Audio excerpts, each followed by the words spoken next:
കണ്ണൂർ വാണിയപ്പാറ ഉണ്ണിയേശു പള്ളിയിലെ 38-ാം നമ്പർ ദുരൂഹ കല്ലറ തുറക്കുന്നതിന് വേണ്ടിയുള്ള നടപടിക്രമങ്ങൾ പൂർത്തിയാക്കി എന്നാണ് നമുക്ക് ലഭിക്കുന്ന വിവരം. 2006-ലും 2015-ലും മൃതദേഹങ്ങൾ സംസ്കരിച്ച കല്ലറയിൽ മൂന്നാമതൊരു മൃതദേഹം കൂടി ഉണ്ട് എന്നതാണ് ഇപ്പോഴത്തെ സംശയം. ഇതിനിടയിൽ സിജോസ് കറിയയുടെ കഴിഞ്ഞ ദിവസം നമ്മൾ അക്കാര്യം വിശദമായി തന്നെ റിപ്പോർട്ട് ചെയ്തതാണ്. ആരാണ് സിജോസ് കറിയ എന്നത്. ഈ സിജോസ് കറിയയുടെ തിരോധാനവുമായി ബന്ധപ്പെട്ട് കൂടുതൽ പേരെ പോലീസ് ചോദ്യം ചെയ്യുകയും ചെയ്യും എന്നുള്ളതാണ്. കെ വി ബൈജു ആണ് വാർത്തയുടെ വിശദാംശങ്ങളുമായി ചേരുന്നത്. ബൈജു, ഒന്ന് നമ്മൾ സൂചിപ്പിച്ചതുപോലെ തന്നെ ഈ ദുരൂഹ വസ്തു എന്ത് എന്നത് അറിയേണ്ടതുണ്ട്. അത് മൃതദേഹമാണെങ്കിൽ DNA പരിശോധന അടക്കം നടത്തി നമുക്ക് ഈ നേരത്തെ അടക്കം ചെയ്തവരുടെ മൃതദേഹമാണോ എന്നതൊക്കെ സ്ഥിരീകരിക്കാൻ വളരെ എളുപ്പമാണ്. അത് വൈകുന്നത് എന്ത് എന്നത് നമ്മൾ ഇന്നലെ തന്നെ ചർച്ച ചെയ്തിരുന്നു. ഇപ്പോൾ എന്താണ്, വേഗത്തിൽ നടപടികളിലേക്ക് കടക്കുന്നു എന്നാണോ മനസ്സിലാക്കുന്നത്?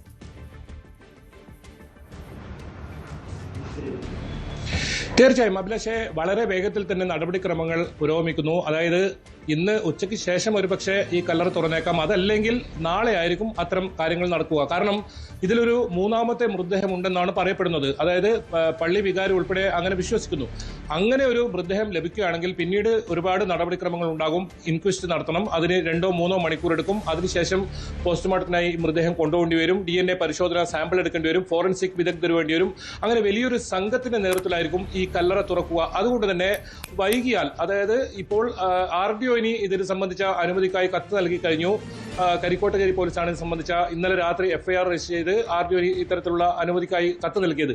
അതോടൊപ്പം ജില്ലാ കലക്ടറുടെ ഒരു അനുമതി കൂടി ലഭിക്കേണ്ടതുണ്ട്. അത്തരം ലഭിച്ചതിന് ശേഷം ഫോറൻസിക് വിദഗ്ധരുമായി അവരെത്തണം. അത്തരം വലിയ സംഘങ്ങളൊക്കെ എത്തിയ വേണം ഇത് ഒരു തെരച്ചിൽ നടത്താൻ. കാരണം വലിയ ദുരൂഹത ഉയർത്തിയ ഒരു സംഭവമാണ് ഈ 38-ാം നമ്പർ കല്ലറ. അതിനകത്ത് മൂന്നാമതൊരു മൃതദേഹം ഉണ്ടെങ്കിൽ അത് ആരുടേത്? ഇനി തിരോധാനവുമായി ബന്ധപ്പെട്ട് സിജോസ് കറിയയുടെ തിരോധാനവുമായി ബന്ധപ്പെട്ട് ആ മൃതദേഹമാണോ ലഭിക്കുന്നത്? അങ്ങനെയെങ്കിൽ അതിന് DNA പരിശോധന നടത്തി അതിന്റെ സാമ്പിൾ മാച്ച് ചെയ്യേണ്ടതുണ്ട്. അങ്ങനെ ഒരുപാട് കടമ്പകൾ ഇതിലുണ്ട്. ഏതായാലും പ്രാഥമികമായ ഈ നടപടിക്രമങ്ങൾ ഇപ്പോൾ പൂർത്തിയായിട്ടുണ്ട്. ഇനി RDOയുടെ ഭാഗത്തു നിന്നുള്ള അനുമതി പത്രം ലഭിക്കേണ്ടതുണ്ട്. അതോടൊപ്പം ഫോറൻസിക് ഉൾപ്പെടെയുള്ള സംഘം അവർ എത്തേണ്ടതുണ്ട്. അങ്ങനെ ഉണ്ടെങ്കിൽ ഇന്ന് ഉച്ചയ്ക്ക് ഏകദേശം ഇത്തരം നടപടിക്രമങ്ങൾ പൂർണ്ണമായും പൂർത്തിയായില്ലെങ്കിൽ നാളെ രാവിലെ മുതലായിരിക്കും ഈ ഒരു സംഭവം തിരച്ചിൽ നടത്തുക. ഏതായാലും കഴിഞ്ഞ കുറേ ദിവസമായി 10 ദിവസത്തിലധികമായി നിറഞ്ഞു നിൽക്കുന്ന ഒരു ദുരൂഹത, ആ ദുരൂഹത ഇനി അകലാൻ ഇനി ഏതാനും മണിക്കൂറുകൾ അല്ലെങ്കിൽ ഒരു ദിവസത്തിന്റെ മാത്രം സമയമാണ്. അത് നിരന്തരമായി വലിയ തോതിൽ വിവാദമുയർന്ന പല ഘട്ടങ്ങളിലും പോലീസ് ഒരു ഘട്ടത്തിൽ വിവാദമില്ല, ഇത്തരത്തിൽ 2 മൃതദേഹം മാത്രമുണ്ടെന്ന് പറഞ്ഞ് കേസ് തീർക്കാൻ നോക്കിയത്. അത്തരം ഇടയിലാണ് ഈ സിജോസ് കറിയയുടെ ഈ തിരോധാനവുമായി ബന്ധപ്പെട്ട ആ വാർത്ത നമ്മൾ പുറത്തുവിടുന്നത്. അതിനുശേഷം അവരുടെ കുടുംബം രംഗത്ത് വരുന്നു. DGPക്കും ആഭ്യന്തരമന്ത്രിക്കും പരാതി നൽകുന്നു. തുടർന്ന് കണ്ണൂർ, കോഴിക്കോട് റൂറൽ SP-മാർക്ക് ഇതിന്റെ അന്വേഷണ ചുമതല നൽകുന്നു. ഇന്നലെ വൈകുന്നേരം തന്നെ പള്ളി വികാരിയും മറ്റ് പള്ളി കമ്മിറ്റി ഭാരവാഹികളുമായി ഇവർ ചർച്ച നടത്തുന്നു. അതിനുശേഷം ഒടുവിൽ തീരുമാനമാകുന്നു, കല്ലറ തുറന്ന് പരിശോധിക്കുക, ഈ പായയിൽ പൊതിഞ്ഞിരിക്കുന്ന വസ്തു അത് കൃത്യമായി പരിശോധിക്കുക, അത് സിജോസ് കറിയുടേതാണ് ഈ ഒരു മൃതദേഹം എന്ന തരത്തിൽ വലിയ തോതിൽ പ്രചരിക്കുന്നുണ്ട്. അത്തരം കാര്യങ്ങളുണ്ടെങ്കിൽ എങ്ങനെയാണ് സിജോ ഇങ്ങനെ കൊല്ലപ്പെട്ടത്?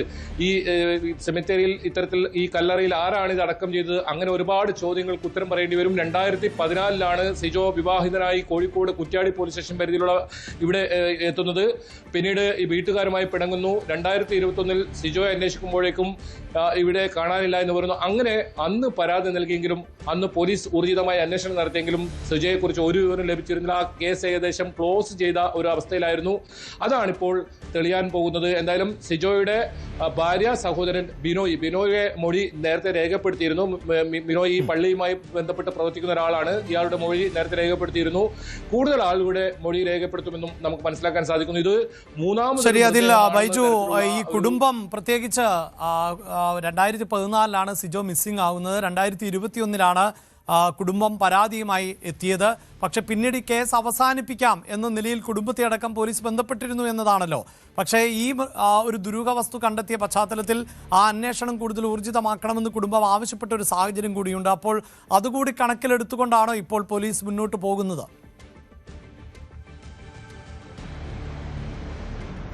തീർച്ചയായും അത് തന്നെയാണ് ഇതിലൊരു വേഗത വന്നതെന്ന് പറയേണ്ടി വരും അഭിലാഷ്. കാരണം ഈ സംഭവം നടക്കുന്നത് കഴിഞ്ഞ 13-നാണ്. 13-ന് 14-ാം തീയതി തന്നെ പള്ളി വികാരി പോലീസിൽ പരാതി നൽകുന്നു. പക്ഷേ അതിൽ എഫ്ഐആർ രജിസ്റ്റർ ചെയ്യാൻ പോലീസ് തയ്യാറായില്ല.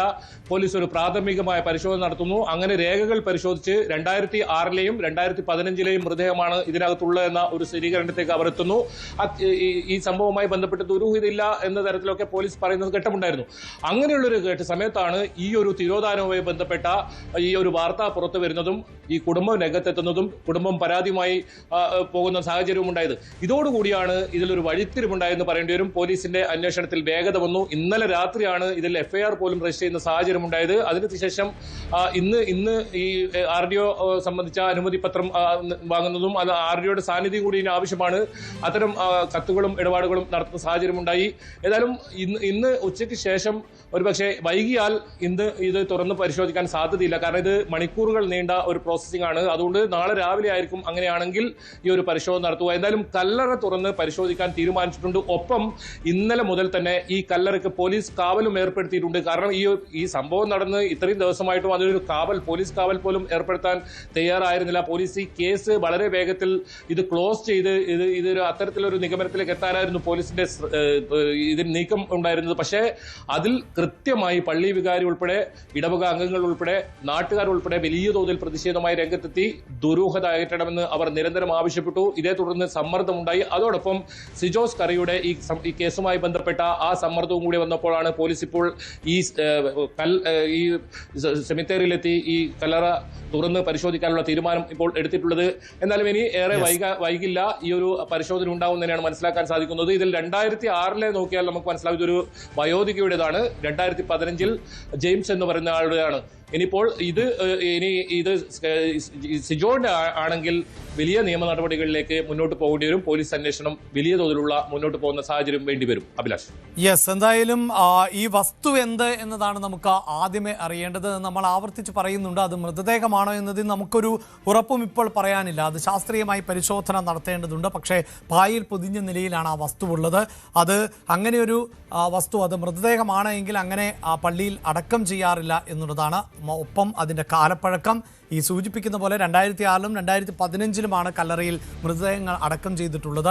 അതല്ലാതെ മറ്റൊരു മൃതദേഹമാണോ എന്നതൊക്കെയാണ് അറിയേണ്ടത്. അങ്ങനെയാണ് എങ്കിൽ മറ്റൊരു മൃതദേഹമാണ് എങ്കിൽ അത് വലിയ തോതിൽ അത് ആരുടേത് എന്ന് അറിയേണ്ടതുണ്ട്. എങ്ങനെയാണ് മൃതദേഹം അവിടെ എത്തിയത്, ഏത് കാലഘട്ടത്തിൽ എത്തിച്ചു, നിരവധിയായ ചോദ്യങ്ങൾ ആണ് അങ്ങനെയെങ്കിൽ ഉത്തരം നൽകേണ്ടതായി വരുന്നത്. കൂടുതൽ വാർത്തകൾക്ക് News 18 Keralam YouTube channel subscribe ചെയ്യുക.